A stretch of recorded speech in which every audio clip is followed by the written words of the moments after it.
కూడా ప్రజాస్వామ్యంలో తెలుగుదేశం పార్టీలో ప్రజాస్వామ్యంలో మేము ఉన్నాము అని తెలిసినా కూడా క్రమశిక్షణ అనేది మాకు తెలుసు.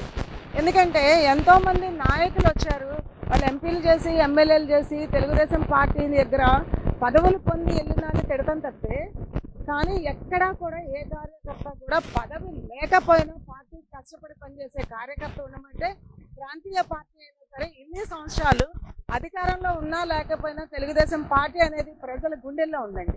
అలాంటి పార్టీకి ఒక ఎంపీగా ఉండి ఆయన ఈ రకంగా అంటే 2 సార్లు మీకు ఎంపీ ఇచ్చిన రోజు చంద్రబాబు నాయుడు గారు మంచాళ్ళు అయ్యారు.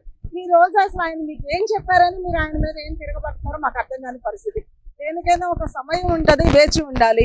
అది కాకపోతే నేను ఒక బ్రాండ్ అంబాసిడర్ని, నాకు ఒక ఇమేజ్ ఉందండి. మనిషి అయిన తర్వాత ప్రతి ఒక్కరికి ఏదో ఒక ఇమేజ్ అనేది ఉంటుందండి. అది మీ ఇంట్లో వాళ్ళ ద్వారా ఉండొచ్చు, బయట వాళ్ళ ద్వారా ఉండొచ్చు, అది మీ ఇమేజ్ మీకు గొప్పగా ఉండొచ్చు. కానీ తెలుగుదేశం పార్టీలో మటుకి కార్యకర్తలు ఉంటేనే తెలుగుదేశం పార్టీ ఉంది. ఆ కార్యకర్తలు గెలిపించమంటే ఒక కార్పొరేటర్గా గెలుస్తున్నారు, ఒక ఎమ్మెల్యేగా గెలుస్తున్నారు, ఒక ఎంపీగా గెలుస్తారు. ఎవరి కాళ్ళు మోనార్క్ కాదండి. నిజంగా మీకేదో బలం ఉందంటే జగన్మోహన్ రెడ్డి గారి దగ్గరికి వెళ్లాల్సిన పరిస్థితి లేదు.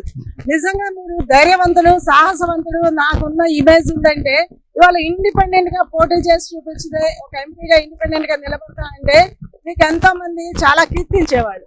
కానీ గజ దొంగ అట్లా అంటాడు ఇట్లా అంటాడు అని చెప్పేసి జగన్మోహన్ రెడ్డిని తిట్టి ఇవాళ నువ్వు వెళ్ళి ఆయన ఆంధ్రప్రదేశ్ ప్రభుత్వానికి ఏదో చేస్తున్నాడు, ఒక దొంగని గొప్పవాడిలాగా చిత్రీకరిస్తున్నారు చూసారా, అక్కడ ప్రజలు బాధపడుతున్నారు. మీరు ఉన్నా బాధపడేవాళ్ళు కాదు, వెళ్ళినా బాధపడేవాళ్ళు కాదు. మీరు చేసే వ్యాఖ్యల గురించి వాళ్ళ తెలుగుదేశం కార్యకర్త అనేవాడు మిమ్మల్ని అభిమానించి కూడా ఇన్ని రోజులు మీ గురించి ఎవరు కూడా మీరు ఏ రోజు నాటకాలు ఆడినా, కాసేపు బీజేపీ అన్నా, కాసేపు వైసీపీ అన్నా, లేదు చంద్రబాబు గారిని తిట్టినా కూడా తెలుగుదేశం పార్టీ క్రమశిక్షణ గల పార్టీ ఏనాడు చంద్రబాబు నాయుడు మిమ్మల్ని తిట్టించాలని ఎవరిని ప్రోత్సహించాల. కాకపోతే మీరు ఇవాళ చంద్రబాబు నాయుడు గారిని తిట్టి లోకేష్ గారిని తిడుతుంటే ప్రజలు ముందుకు వచ్చి ఒకటే మాట అంటున్నారు, 10 సంవత్సరాల్లో మీకు బాధ కలిగి మీరు వెళ్ళేటప్పుడు చంద్రబాబు నాయుడు గారిని తిట్టాల్సిన అవసరం ఉంది. ఎంతో మంది వాళ్ళ సీఎం రేవంత్ రెడ్డి గారు అయ్యారు పక్క రాష్ట్రంలో, కానీ ఆయన తెలుగుదేశం పార్టీ నుంచి వెళ్ళగానే, సీతక్క గారు తెలుగుదేశం పార్టీ నుంచి వెళ్ళాళ్లే, కానీ వీళ్ళు ఏనాడు తెలియలేదే చంద్రబాబు నాయుడు గారు. మీరు చూడండి, సీతక్క గారు వాళ్ళకి కూడా వచ్చి రాఖీ కట్టి వెళ్తుంది, రేవంత్ రెడ్డి గారు ఒక మాట మాట్లాడలా. మీరు వాళ్ళకన్నా గొప్ప అని మేము అడుగుతున్నాం. అదే రకంగా చూసుకుంటే వాళ్ళ విజయవాడ కాదు, యావత్ ఆంధ్రప్రదేశే కాదు, ప్రపంచం కూడా చంద్రబాబు నాయుడు గారిని మీరు అన్న దగ్గర నుంచి వాళ్ళ రియాక్షన్ సోషల్ మీడియా దగ్గర నుంచి ప్రతి ఒక్కటి వస్తుంది. మేము ఒకటే చెప్తున్నాం, మీకు ఇష్టం లేదు వెళ్ళిపోండి పార్టీలో, అంతేగాని ఎదుటే వ్యక్తుల మీద నిందలు వేసి వెళ్ళొద్దని మేము విన్నవించుకుంటున్నామండి. విజయవాడ పార్లమెంట్ కి సంబంధించి టీడీపీని దాదాపు 60% ఖాళీ చేస్తానని చెప్పేసి కూడా ఆయన మాట్లాడుతాం. 60% కాదండి, 6గురిని గట్టి వాళ్ళని అమ్మడి పెట్టుకెళ్ళమని మేము అడుగుతున్నామండి. 6గురిని గట్టి వాళ్ళని, వీళ్ళు సమర్థులైన వాళ్ళు, లేకపోతే పార్టీలో ఓటు పడదని ఉన్న వాళ్ళని 6గురిని ఎమ్మడి పెట్టుకెళ్ళండి, మేము సవాల్ చేస్తున్నాం. వీళ్ళే ఇక్కడ మా తెలుగుదేశం పార్టీ కీలక వ్యక్తులు, వీళ్ళ ద్వారానే ఓటు వస్తుంది, వీళ్ళ ద్వారానే పార్టీ నిలబడుతుందని 6గురు వ్యక్తుల పేర్లు చెప్పమని వాళ్ళు ఎమ్మడి పెట్టుకెళ్ళమనండి. చేరిన తర్వాత కూడా జగన్మోహన్ రెడ్డి గారు పేదల పక్షపాత అని, చంద్రబాబు నాయుడు గారు గజ దొంగ అని చెప్పేసి కూడా ఆయన వ్యాఖ్యానిస్తున్న పరిస్థితి ఎలా చూస్తారండి అసలు? నిజంగా అండి, ఎందుకు వ్యాఖ్యానిస్తున్నారు అంటే నేను ఒక అన్నగా గౌరవిస్తాను, అలా ఉండి ఈ రకంగా మాట్లాడుతుంటే అంటే మాకు సంస్కారం అడ్డొస్తుందండి. ఎదట మనిషిని ఒక మాట తోలనాడాలన్నా కూడా మా సంస్కారం మాకు అడ్డొస్తుంది కాబట్టి ఏమీ చేయలేని పరిస్థితి. కొంతమంది అంటున్నారు మతి ఉండి మాట్లాడుతున్నారా, మతి లేక మాట్లాడుతున్నారా అన్నా కూడా మాకు బాధేస్తుంది. ఎందుకంటే మొన్నటిదాకా తెలుగుదేశంలో ఉన్నారు కదా, తెలుగుదేశంలో ఉన్న ఆయన ఏంటి నాన్నకి మతి ఉందా లేదా అంటే ఎంతో బాధేస్తుంది. పైపొచ్చి వాళ్ళ అమ్మాయి చెప్తుంది, విజయవాడ నగరంలో 64 మంది కార్పొరేటర్లు ఉంటే ప్రతి కార్పొరేటర్కి మా నాన్న ఫండింగ్ ఇచ్చాడు, నాకేమైనా సింగిల్ అయ్యే పైసా ఫండింగ్ ఇచ్చాడా? నేనేమి తీసుకోవాలా, నా డబ్బులతో నేను గెలిచాను, నా కష్టంతో నా ప్రజలు వేసిన ఓట్లతో నేను గెలిచాను, అంతేగాని వాళ్ళ నాన్నగారు ఫండింగ్ ఇచ్చి గెలిపించిన దాఖలాలు అయితే నాకు తెలియదు. నా విషయంలో మటుకు ఏమి చేయలేదు.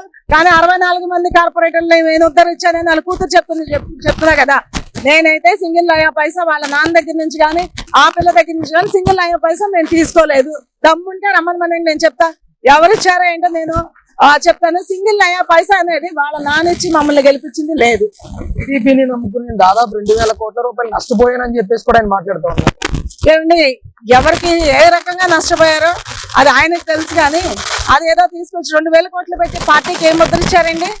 2,000 కోట్లు పెట్టి ఇక 23 జిల్లాల్లో ఈయన పర్యటన చేసి 23 జిల్లాల్లో నాయకులకి సపోర్ట్ చేసి 23 జిల్లాల్లో ఎమ్మెల్యేలను గెలిపించారా?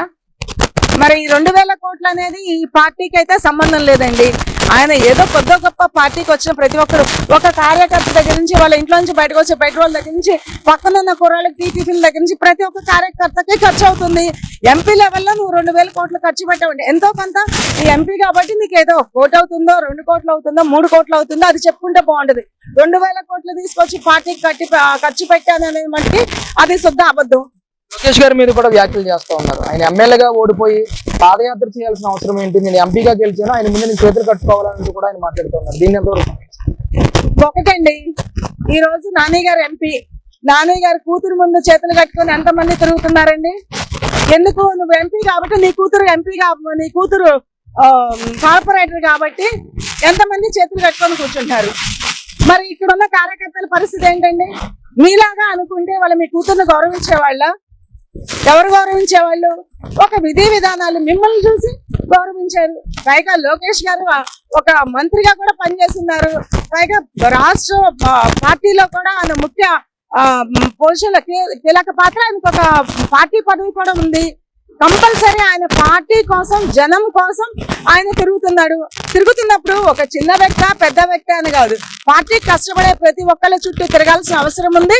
మనం బాధ్యతగా పార్టీని ప్రోత్సహించాల్సిన అవసరం ఉంది.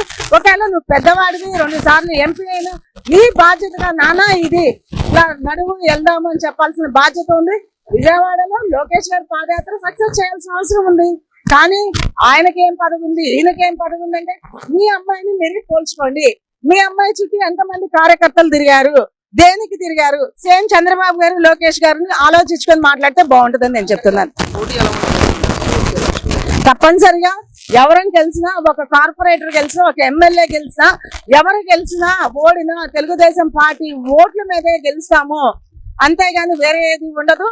తెలుగుదేశం పార్టీ కార్యకర్తలు చంద్రబాబు నాయుడు గారిని చూసి ఓటేస్తారు, సైకిల్ గుర్తుకు ఓటేస్తారు, కానీ వేరే ఒక వ్యక్తిని చూసి ఓట్లేసే పరిస్థితి ప్రస్తుత పరిస్థితిలో అసలు లేదని నేను చెప్తున్నాను.